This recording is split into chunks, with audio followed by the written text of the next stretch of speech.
अल्प किछि दिन मध्य भारत और आफगानिस्तान मध्य 3 मैच विशिष्ट दिनिकिया सीरीज भारतीय मैट्रे खेल बेले अन्यपटे भारतीय ए टीम तिलक वर्मा नेतृत्व में आयरलैंड गस्तर पहुंची 3 मैच विशिष्ट टी20 सीरीज खेलुछि।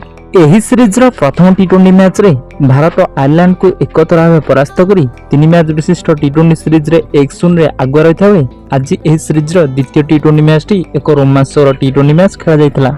एही मैच रे घटिथिबा संपूर्ण खबर विषय जानिया पूर्व वीडियो को लाइक करी चैनल टी को सब्सक्राइब कर दियंतु।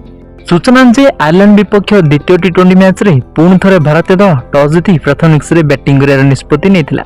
किंतु एही मैच रे वैभव सूर्यवंशी इनिंग्स रो तृतीय ओवर रे मात्र 18 रन करी आउट होइतिले।